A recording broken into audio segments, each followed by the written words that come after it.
नमस्कार। पंचमत उद्घोष पर आज हम चर्चा करते हैं। बहुत ही बर्निंग इशू, बहुत ही ज्वलन समस्या। सरकार ने रीट परीक्षा को रद्द कर दिया है। कुछ विद्यार्थी खुशी मना रहे हैं और कुछ विद्यार्थी रो रहे हैं। जिन विद्यार्थियों ने बहुत जबरदस्त मेहनत की, जो गरीब बैकग्राउंड से थे, वो रो रो के उन्होंने अपना हाल बुरा कर रखा है। लेकिन कुछ विद्यार्थी खुश भी हैं, क्योंकि जिन लोगों ने गलत हथकंडों को अपनाकर इस परीक्षा में अच्छे अंक प्राप्त किए, उनको नियुक्ति नहीं मिल पाएगी और दूध का दूध पानी का पानी हो जाएगा। ये हमारे जिले की रीट टॉपर खुशबू शर्मा है, जो अपनी दादी अम्मा और अपनी माँ के साथ बैठी हुई हैं। जब रीट का रिजल्ट आया था तब खुशबू बेहद खुश थी। उसने खुशी के आंसू छलकाए थे। लेकिन आज रीट परीक्षा रद्द हो गई है। पूरा परिवार गमजदा है और दुख के आंसू बहा रहा है। जब रीट का रिजल्ट आया, मैं इसके पास आया तो इसकी आंखों में खुशी के आंसू थे। इसका पूरा परिवार खुशी के आंसू छलका रहा था। लेकिन जब से सरकार ने रीट परीक्षा को रद्द किया है तो आज वो खुशी के आंसू गम के आंसुओं में बदल गए हैं।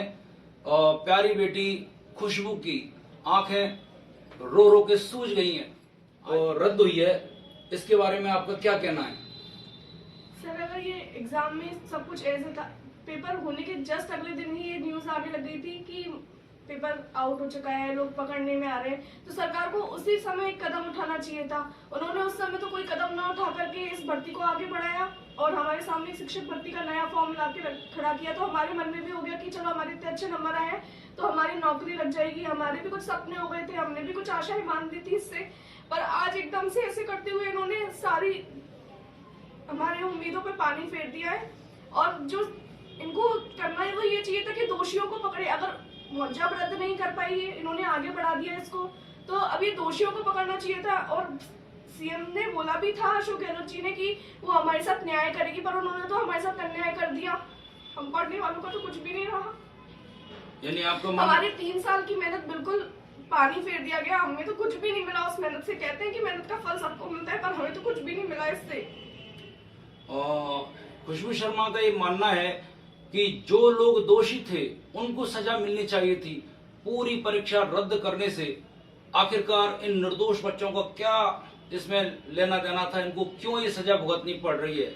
और आप कुछ कहना चाहेंगे इस बारे में कि आपको जो इतना बुरा लग रहा है, आपकी मेहनत पे पानी फिर गया, उसके बारे में? अब इन लोगों ने ये भी करा है कि पेपर 2 कर दिए हैं, जिसमें अभी तो पहले पेपर जो पात्रता परीक्षा है उसकी डेट ही इन्होंने बोली है कि जुलाई के समथिंग होगी। तो इसके बाद अगर दूसरा पेपर होगा तो ये जनवरी तक होगा शायद। तो ऐसे तो हमारे 2 साल और हमें इसी की मेहनत में लग जाएगी। इसके चलते हम किसी दूसरी चीज की तैयारी भी नहीं कर सकते, क्योंकि कोर्स पैटर्न इतने चेंज हो जाते हैं कि हम एक साथ 2 चीजों को लेकर चले तो फिर तो 2 नावों पे सवारी हो गई। एक नाव की सवारी भी नहीं कर पाएंगे हम, ना हम एक में सिलेक्शन ले पाएंगे। इस वजह से हमारी तो स्थिति बिल्कुल दुविधापूर्ण हो चुकी है कि हम क्या करें क्या नहीं करें।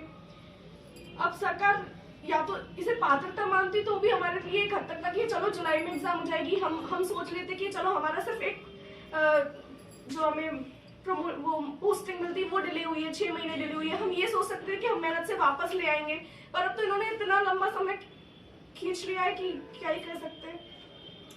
और आप समझ सकते हैं, जो लोग होनहार हैं, पढ़ने वाले हैं, उन बच्चों के साथ इस फैसले से सबसे ज्यादा बुरी गुजरी है।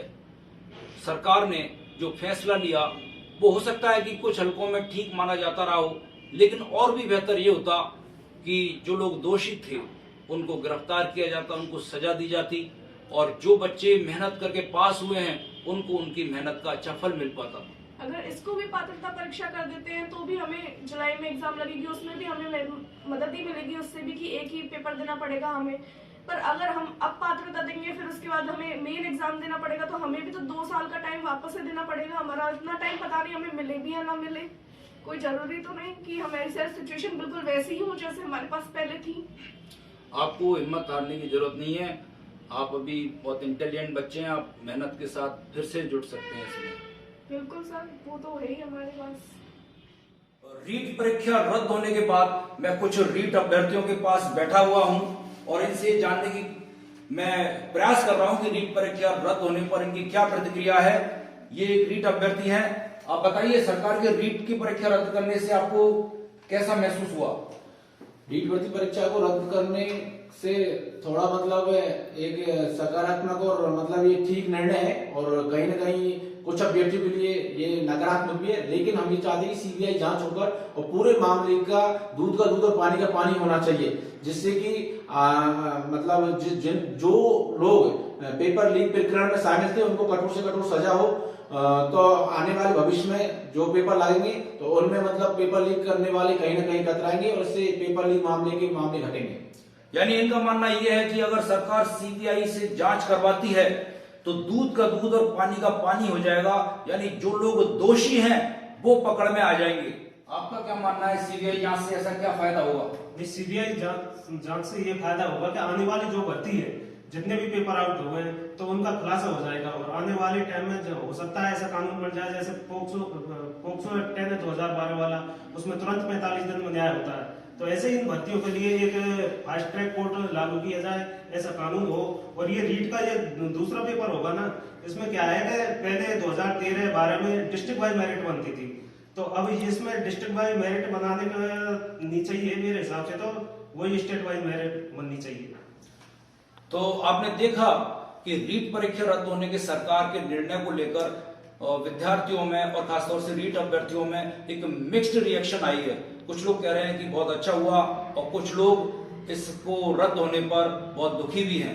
पंचमत उद्घोष देखने के लिए आपका बहुत बहुत धन्यवाद। कृपया इसे यूट्यूब पर सब्सक्राइब करें।